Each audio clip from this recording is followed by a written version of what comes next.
हाँ भाई, कल पढ़ा रहे थे अपन अतिचालकता, ठीक है। थोड़ा उसमें डिस्टरबेंस भी था, वो क्लियर कर देता हूँ। उस समय इस टॉपिक में था। देखो भाई, ऐसा है, तापमान बढ़ाने पर चालकों के प्रतिरोध में वृद्धि होती है और तापमान में कमी करने पर प्रतिरोध में कमी आती है, ठीक है। किसी निश्चित ताप पर कुछ मिश्र धातुओं तथा कुछ धातुओं का प्रतिरोध शून्य हो जाता है, ठीक है। जिस ताप पर प्रतिरोध शून्य होता है उस ताप को क्रांतिक ताप कहा जाता है और यह घटना अतिचालकता कहलाती है। ऐसे पदार्थ अतिचालक पदार्थ कहलाते हैं, ठीक है। और अतिचालकों के लिए पारे का उदाहरण दे देता हूं मैं। ये 0, ये विशिष्ट प्रतिरोध हो गया, तापमान केल्विन में है भाई। जब इसका ग्राफ खींचते हैं तो ये ग्राफ आता है भाई इसका 4.2 केल्विन, ये Hg के लिए। तो सबसे पहले अपन चलते हैं, अतिचालकता समझ में आई गई। किसी निश्चित ताप पर प्रतिरोधकता का मान शून्य हो जाता है, ये घटना अपने पास है, अतिचालकता कहलाती है। ऐसे पदार्थ अतिचालक पदार्थ कहलाते हैं। जिस ताप पर घटना घटती है वो क्रांतिक ताप कहलाता है। पारे के लिए क्रांतिक ताप का मान कितना हो गया? 4.2 केल्विन हो जाता है। आगे एक चीज चलते हैं अपन, अतिचालक पदार्थों का उपयोग कहाँ किया जा सकता है। अतिचालक पदार्थों का उपयोग एक तो शक्तिशाली चुंबक बनाने में किया जा सकता है और संचरण की हानियां कम करने में किया जा सकता है। संचरण की हानियां क्या होती है? देखो भाई, अपन जानते हैं अपने घरों में इलेक्ट्रिसिटी आती है तो तारों के थ्रू आती है, तो तारों के प्रतिरोध के कारण ऊर्जा जो है ऊष्मा में परिवर्तित होती है, जिसके कारण हानि होती है। इस हानि को कम करने में अतिचालकों का उपयोग आसानी से किया जा सकता है, ठीक है। तो अतिचालकों का उपयोग शक्तिशाली चुंबक बनाने में किया जा सकता है। उसके अलावा अपने पास संचरण की हानियां कम करने में या 0 करने में किया जा सकता है। क्लियर? कोई दिक्कत नहीं होनी चाहिए इसमें, ठीक है। कोई प्रॉब्लम हो आप मुझे मैसेज कर सकते हो मेरे व्हाट्सएप नंबर पर भी, नहीं तो लाइव क्लास में भी मैसेज कर सकते हो। उसके बाद में अपन जो प्रतिरोधों का संयोजन है वो मैं एक बार ये चैप्टर कंप्लीट हो जाए उसके बाद में लास्ट में ब्रीफली समझा दूंगा। तो उस समय वो सारा उसके 1-2 न्यूमेरिकल वगैरह भी करा देंगे अपन, तो प्रतिरोधों का बचेगा। कार्बन प्रतिरोध आपको समझ में आ ही गया, उसमें कोई दिक्कत नहीं है। इसके बाद में अपन नेक्स्ट टॉपिक लेंगे। एक बार इस ग्राफ का आप स्क्रीनशॉट ले लीजिएगा।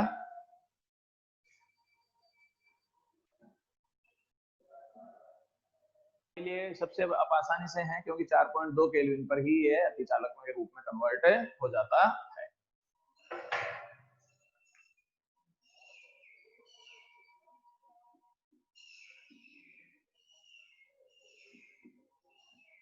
हाँ भाई, अब अपन चलते हैं सेल, ठीक है।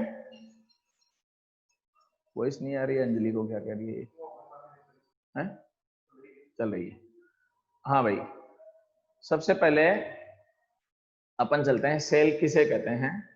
सेल वह उपकरण है जिसकी सहायता से किसी अवयव के सिरों पर उत्पन्न विभवांतर को यथावत बनाए रखा जा सकता है और विभवांतर को यथावत बनाए रखने में सेल की संचित ऊर्जा खर्च हो जाती है, ठीक है। आप कॉपी पेन साथ भी लेकर बैठा करें, तो थोड़ा सा ये 2-3 लाइनें जो शुरू में लिखा था ना मैं, तो उसको लिख भी लिया करें। सबसे पहले अपन चलते हैं, यहां से चलें। देखो भाई, जैसे ये प्रतिरोध है, ठीक है। इस समय इसको अपन ने सेल से नहीं जोड़ रखा है, तो विभवांतर किसके बराबर हो जाएगा? 0 के बराबर, क्योंकि धारा किसके बराबर है? 0 के बराबर है। क्लियर है मामला? अब अपन क्या करते हैं, इस प्रतिरोध को सेल से जोड़ देते हैं। ये सेल से जोड़ दिया, जैसे ही सेल से जोड़ोगे इसमें धारा का प्रवाह शुरू हो जाएगा। तो इस समय इस पर विभवांतर V बराबर IR का मान हो जाएगा। तो सेल ने क्या काम किया अगर आपने देखा तो? विभवांतर उत्पन्न कर दिया, सेल ने विभवांतर उत्पन्न कर दिया। क्लियर? अब अपन वापस चलते हैं। मान लो कि मैं ये सेल हटा देता हूं, सेल हटाते ही विभवांतर वापस किसके बराबर हो जाएगा, 0 के बराबर हो जाता है। अब विभवांतर 0 हो गया, इसका मतलब ये हुआ कि सेल ने दो काम किए भाई। क्या क्या काम किए देखो, एक तो सबसे पहले तो विभवांतर उत्पन्न किया, दूसरा विभवांतर को यथावत भी बनाए रखता है। इसमें सेल की संचित ऊर्जा खर्च हो जाती है, जिसको अपन बोलते हैं कि सेल डिस्चार्ज हो रहा है या सेल खत्म हो रहा है। जैसे बैटरी डिस्चार्ज होती है ना, तो आप जानते ही हो अपने पास, तो सेल डिस्चार्ज हो रहा है या सेल की ऊर्जा में कमी आती चली जा रही है। ठीक है, अब अपन चलते हैं। आप सभी जानते हैं सेल में रासायनिक ऊर्जा संचित होती है, तो रासायनिक ऊर्जा को विद्युत ऊर्जा में परिवर्तित किया जाता है। बल्ब अगर जलता है तो रासायनिक ऊर्जा को प्रकाश ऊर्जा में कन्वर्ट कर लिया जाता है। आ गया ये भी समझ में अपने पास। सेल शब्द जो है बहुत ही व्यापक शब्द है। सेल में सभी प्रकार की बैटरियां शामिल है और सारे छोटे मोटे सेल शामिल हैं, जिसमें घड़ी का सेल भी शामिल है ना, जिसमें अपने पास अपनी मोटरसाइकिल की बैटरी भी शामिल है, कार की बैटरी भी शामिल है, बस की, ट्रक की, इनकी सारी बैटरीज भी इसी में शामिल है। तो सेल एक व्यापक शब्द है। इसमें संचित ऊर्जा खर्च होती है और संचित ऊर्जा खर्च होने के कारण एक ऊर्जा का एक रूप से दूसरे रूप में रूपांतरण कर दिया जाता है। क्लियर। अब अपन चलते हैं, देखो भाई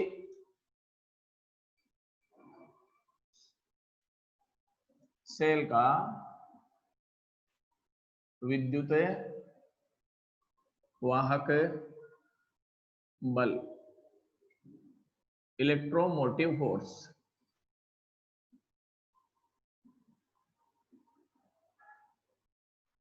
ईएमएफ,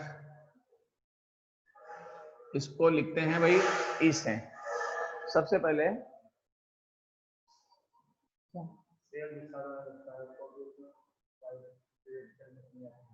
हाँ, सेल जब डिस्चार्ज होने लगता है तो उसके विभवांतर में कमी आती है। ये इस टॉपिक में अभी मैं क्लियर करा देता हूँ अपने पास, ठीक है ना, कोई दिक्कत नहीं है। तो ये टॉपिक होगा, उसमें सारी चीज क्लियर हो जाएगी। सबसे पहले अपन चलते हैं सेल का विद्युत वाहक बल। ठीक है, नाम में बल है भाई, बल नहीं है। विद्युत वाहक बल जो है वो विभवांतर है। ठीक है, दूसरा इसको दर्शाते हैं, प्रतीक चिन्ह ई है इसलिए। देखो भाई ई दो तीन तरीके के अपने यहाँ चलते हैं। ये ई जो है ये विद्युत क्षेत्र के लिए चलता है, ये ऐसा ई बनाओगे ये सेल के विद्युत वाहक बल के लिए चलेगा। और अगर आपने ऐसा बनाया है, ये एप्सिलॉन कहलाता है भाई, इसको बोलते हैं एप्सिलॉन, जो कहलाती है विद्युतशीलता। तो ये विद्युत क्षेत्र के लिए हो जाएगा, ये विद्युत वाहक बल के लिए हो जाएगा, ये एप्सिलॉन होगा जिसको विद्युतशीलता कहा जाता है। क्लियर है, कोई दिक्कत नहीं है अपने पास। आगे अपन चलें, इसमें विद्युत वाहक बल की परिभाषा बता देता हूं मैं। देखो भाई सेल के तीन भाग होते हैं, आप सभी जानते हैं, थोड़ा बहुत केमिस्ट्री के आधार पर समझते हैं अपन। जैसे सेल है तो सेल के तीन पार्ट होते हैं भाई, एक पॉजिटिव टर्मिनल होता है, एक नेगेटिव टर्मिनल होता है, और एक होता है विलयन। ये विलयन है, ये विद्युत अपघट्य कहलाता है भाई, इसको विद्युत अपघट्य कहा जाता है। देखो जो पॉजिटिव होता है वो एनोड होता है, जो नेगेटिव होता है वो कैथोड होता है, और जो सॉल्यूशन काम में लिया जाता है वो विलयन विद्युत अपघट्य कहलाता है। जैसे मोटरसाइकिल की बैटरी होती है अपने पास, तो पॉजिटिव और नेगेटिव जो है वो जस्ते की छड़ों से बनता है। सॉल्यूशन या विलयन आप सब जानते ही हैं, उसमें तेजाब होता है। तेजाब का मतलब H2SO4 या सल्फ्यूरिक एसिड होता है। क्लियर है। तो अपने लैब में जो लेक्लांसी सेल काम में आता है उसमें यूं रहता है, जो पॉजिटिव होता है वो अपने पास कार्बन का इलेक्ट्रोड होता है, जस्ते की छड़ होती है वो नेगेटिव का काम करती है, और जो विलयन होता है वो NH4Cl का विलयन होता है भाई। जो अपने घड़ी का सेल होता है या अपने पास जो रिमोट में सेल काम में लिया जाता है, वो सेल भी लेक्लांसी सेल का ही रूप होता है। उसमें भी NH4Cl होता है। कार्बन की छड़ जो होती है वो प्लस का कार्य करती है, जस्ते की छड़ माइनस का कार्य करती है। इसीलिए आपने कभी रेडियो का मोटा सेल अगर तोड़ा होगा तो उसके अंदर काले रंग की पेंसिल निकलती है। जो काले रंग की पेंसिल निकलती है वो पेंसिल पॉजिटिव का कार्य करती है। सेल के नीचे का जो जस्ते का पेंदा होता है वो जस्ते का पेंदा नेगेटिव का कार्य करता है, और उसके अंदर काला जो पाउडर निकलता है वो अमोनियम क्लोराइड का सॉल्यूशन होता है, उस हल्का सा गीला होता है अपने पास। तो अपन ये कह सकते हैं कि 99.9% विलियन है सांद्रता का, मतलब यूं कह सकते हैं उसमें 0.1% पानी है और बाकी सारा का सारा उसमें अमोनियम क्लोराइड ही होता है। तो सेल का मतलब समझ में आ गया। सेल में तीन चीजें होती है, एनोड होता है, कैथोड होता है और तीसरा विद्युत अपघट्य होता है। विद्युत अपघट्य ऐसे काम में लिए जाते हैं जो आयनों में टूट जाएं। कैसे? अगर आयनों में तोड़ोगे तो NH4 पॉजिटिव होगा और Cl नेगेटिव हो जाएगा। जैसे H2SO4 होता है तो H2SO4 में आप जानते हैं कैसे टूटेगा, 2H प्लस होगा और सल्फेट माइनस में हो जाएगा, ये तो सब जानते ही हैं। जैसे मान लो कि CuSO4 होता है, कॉपर सल्फेट। कॉपर सल्फेट को कैसे तोड़ेंगे आप बताओ? एक तो कॉपर हो जाएगा Cu+2 और सल्फेट -2 हो जाएगा। तो सॉल्यूशन ऐसे काम में लिए जाते हैं जिनको आसानी से आयनों में तोड़ा जा सकता है। क्लियर? कोई दिक्कत नहीं है, आगे बढ़े अपन। अब आते हैं विद्युत वाहक बल की परिभाषा। परिभाषा यह है कि सेल में इकाई धनावेश को, ध्यान दीजिए आप, इकाई धनावेश को सेल में माइनस सिरे से प्लस सिरे तक ले जाने में किया गया कार्य किसके बराबर होता है? सेल के विद्युत वाहक बल के बराबर होता है। एक बार दोबारा बोल देता हूं, इकाई धनावेश को माइनस सिरे से प्लस सिरे तक ले जाने में किया गया कार्य इसके बराबर होता है? विद्युत वाहक बल के बराबर होता है।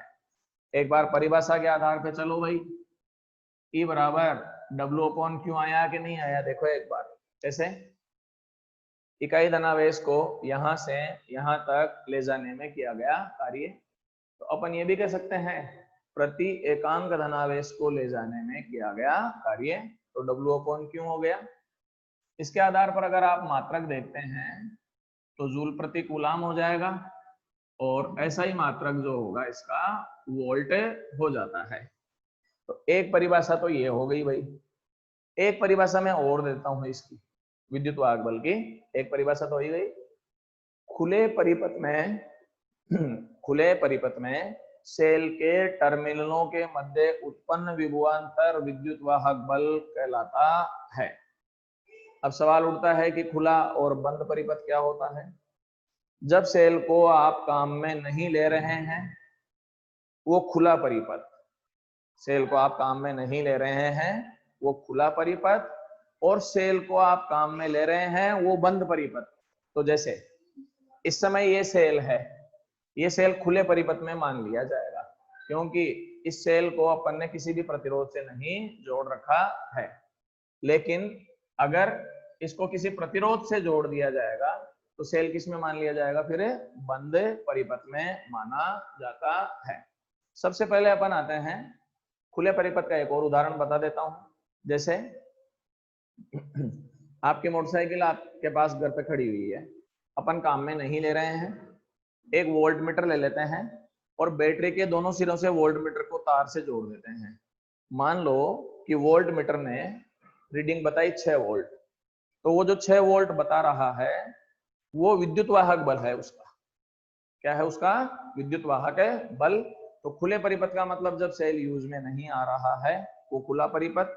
खुले परिपथ में अपन वोल्ट मीटर से तार जोड़ के देख लेते हैं वो कितना वोल्ट बता रहा है। वो जितने वोल्ट बता रहा है वो उसका विद्युत वाहक बल कहलाता है।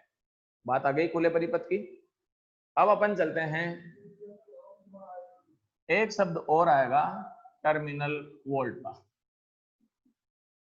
टर्मिनल वोल्टा V से दर्शाया जाता है। परिभाषा यूं लेते हैं अपन, बंद परिपथ में सेल के टर्मिनलों के मध्य उत्पन्न विभवांतर टर्मिनल वोल्टा कहलाता है। खुले परिपथ में विभवांतर विद्युत वाहक बल कहलाएगा। बंद परिपथ में उत्पन्न विभवांतर टर्मिनल वोल्टा कहलाता है। अब मैं बता देता हूं, मोटरसाइकिल को अपन स्टार्ट कर लेते हैं तो बैटरी काम में आने लग गई, तो परिपथ बंद हो गया, ठीक है। उस समय अगर वोल्ट मीटर जोड़ेंगे, मान लो कि पहले तो खुले में तो 6 वोल्ट दे रहा था, अब अपन ने बैटरी जोड़ी, बैटरी जोड़ते ही उसका मान आ गया, मान लो विभवांतर का 5.5 वोल्ट, तो ये टर्मिनल वोल्टता हो जाएगी, और जो पहले 6 वोल्ट आ रहा था वो विद्युत वाहक बल हो जाता है। तो खुले परिपथ में होगा वो तो विद्युत वाहक बल, बंद परिपथ में होगा वो टर्मिनल वोल्टता।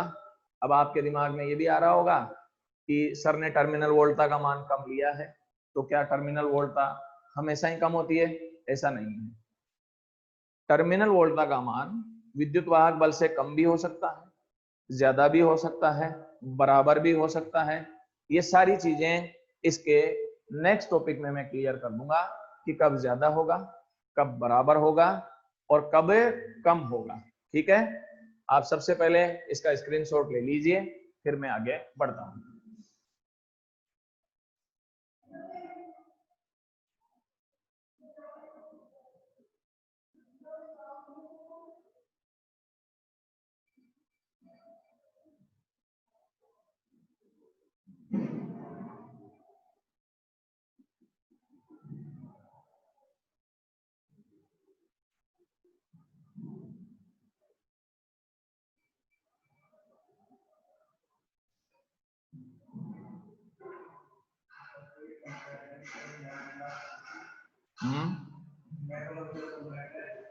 क्या अब फिजिक्स क्लास कब लें? क्यों? तो यार मैथ की तो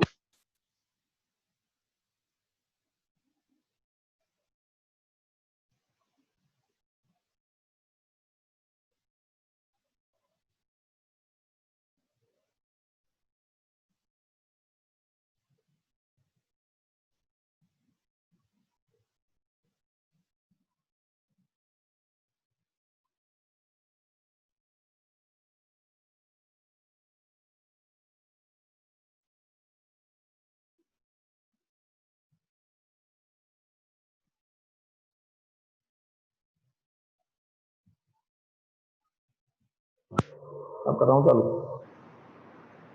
हाँ भाई, सबसे पहले अपन चलें,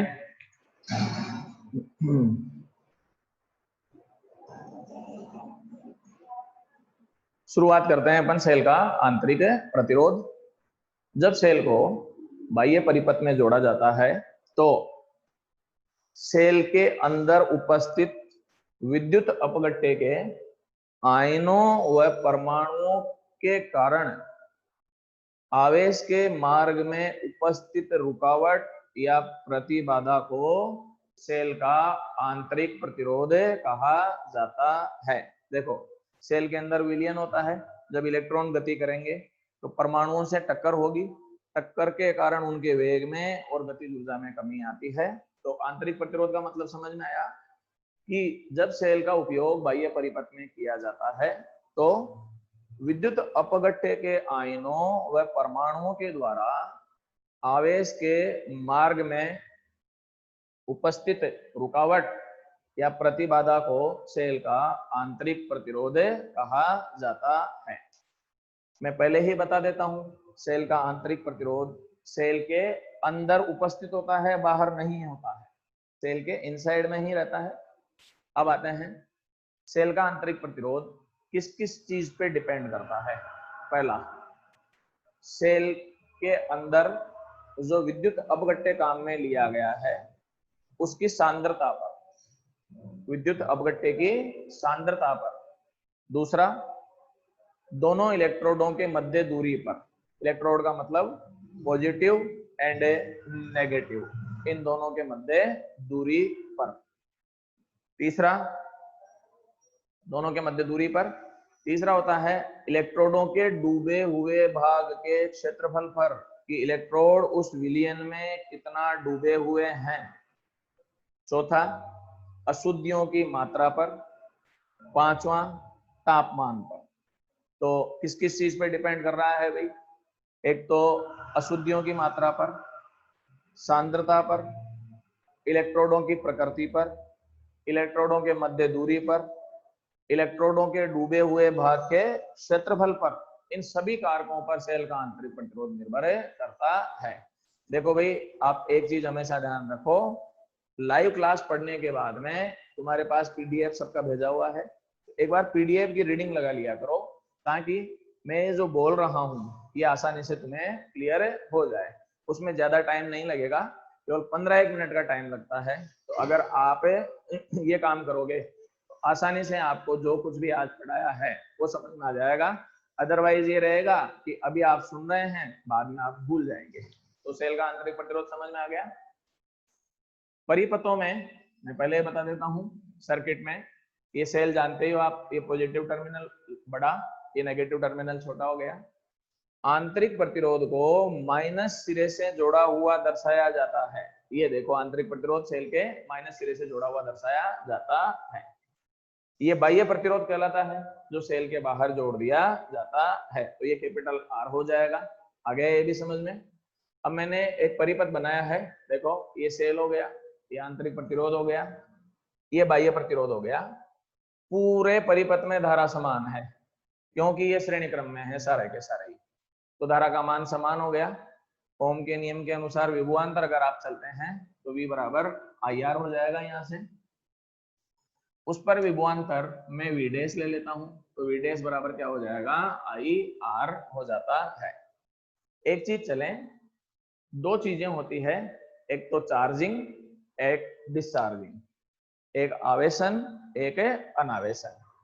इस समय अगर आप देखेंगे तो सेल चार्ज हो रहा है या डिस्चार्ज। आप ध्यान से देखेंगे तो समझ में आएगा सेल चार्ज नहीं हो रहा है भाई, सेल डिस्चार्ज हो रहा है। इसको बोलते हैं अनावेशन। कारण सेल से धारा प्राप्त की जा रही है, सेल को धारा नहीं दे रहे हैं अपन। जब सेल से धारा प्राप्त की जा रही है तो इसका मतलब सेल अनावेशित या डिस्चार्ज हो रहा है, जैसा घड़ी में होता है या रिमोट कंट्रोल में होता है, टीवी में अपन सेल लगा देते हैं तो सेल यूज में आ रहा है कि नहीं आ रहा है, यूज में आ रहा है। या मोबाइल अभी इस समय जैसे आप पढ़ रहे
सर वॉइस नहीं आ रही है।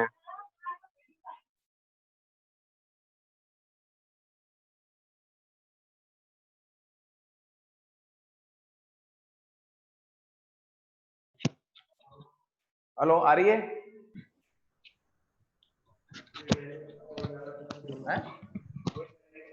नहीं जा रही है? अब जा रही है? हाँ भाई, इस समय अगर आप देखेंगे V और E में से कौन कम है कौन ज्यादा है, देखो एक बार आप। E में से ये पद घट रहा है तब जाके V बनता है, इसका मतलब V का मान कम होगा और E का मान ज्यादा होगा। तो अपन ये कह सकते हैं अनावेशन के समय V is less than E, अतः अनावेशन के समय टर्मिनल वोल्टा का मान विद्युत वाहक बल से कम होता है। टर्मिनल वोल्टा का मान विद्युत वाहक बल से कम होता है। कब? जब सेल अनावेशित होता है। आगे अपन चलते हैं वापस, वो समीकरण नंबर 1 यूज में ले रहा हूं मैं। समीकरण 1 से ये लिख सकता हूं भाई, E माइनस वी बराबर आई आर, और R का मान ये निकाला जा सकता है E minus V upon I. इस सूत्र की सहायता से किसी भी सेल के आंतरिक प्रतिरोध के मान की गणना की जा सकती है। क्लियर? आगे अपन चलेंगे, ओम के नियम से अगर चलें तो I बराबर वी अपॉन आर होगा। इसके आधार पर ये लिख सकते हैं स्मॉल r बराबर E minus V upon R. R ऊपर चला जाएगा तो R बराबर आया E minus V upon V into R. ये सेल का आंतरिक प्रतिरोध ज्ञात करने का दूसरा सूत्र हो गया। ये फर्स्ट फॉर्मूला, ये सेकंड फॉर्मूला। अब एक चीज चलते हैं, ये चित्र जो बनाया वो अनावेशन के समय बनाया। अगर मैं सेल को चार्ज करूंगा, मतलब आवेशित करेंगे, जब आप सेल को चार्ज करेंगे तो आवेशन के समय, तो सबसे पहले एक चीज चलते हैं भाई, चार्ज कैसे होगा। इस समय सेल से धारा ली जा रही है, जब चार्ज करेंगे तो सेल को धारा दी जाएगी। और चार्ज कैसे होता है, एक प्रोसेस बता देता हूं मैं। धारा का प्रवाह उच्च विभव से निम्न विभव की ओर होता है। जैसे मोबाइल की बैटरी 3.7 वोल्ट की होती है जब पूरी चार्ज होती है, जब मोबाइल की बैटरी डिस्चार्ज होती है वो 3.2 वोल्ट की हो जाती है। उस समय मोबाइल का जो चार्जर है वो 3.7 वोल्ट निकालता है। तो जब अपन बैटरी मोबाइल को चार्जर से जोड़ेंगे तो मोबाइल के चार्जर का विभव 3.7 वोल्ट हो गया, बैटरी 3.2 वोल्ट हो गई। तो धारा का प्रवाह उच्च विभव से किधर होगा, निम्न विभव की ओर होगा। कब तक होता रहेगा, जब तक कि दोनों का विभव समान नहीं हो जाए। मतलब जिस समय बैटरी का विभव 3.7 वोल्ट हो जाएगा उस समय लिखा हुआ आ जाता है battery full, remove the charger. तो अनावेशन में सेल से धारा ली जाती है, आवेशन में सेल को धारा दी जाएगी। तो इस समय धारा बाहर निकल रही है, चार्ज करोगे तो धारा इसके अंदर चली जाएगी। अंदर चली जाएगी तो सेल का समीकरण बदल दो भाई। यहां से देखो एक बार, ये समीकरण 2 से, ये अनावेशन के समय है। आवेशन के समय क्या करोगे बताओ, इतना सा चेंज करना है, ये प्लस में आई आर, क्योंकि धारा की दिशा पहले से उल्टी हो चुकी है। तो V इज इक्वल टू क्या हो गया, E प्लस आई आर हो गया। इस समय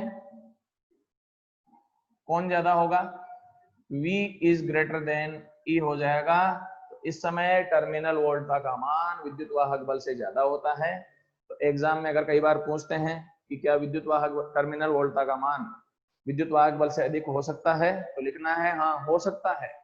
कब हो सकता है, at the time of charging, या आवेशन के समय टर्मिनल वोल्टा का मान विद्युत वाहक बल से अधिक हो सकता है। तो कम ज्यादा समझ में आ गया। कम कब होगा, अनावेशन के समय। ज्यादा कब होगा, चार्जिंग के समय। आवेशन के समय हो जाएगा अपने पास, ठीक है।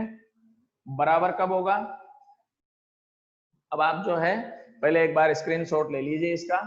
नेक्स्ट जो है उसके बाद वाले लाइव क्लास में अपन एक्सप्लेन करेंगे, ठीक है। Thank you.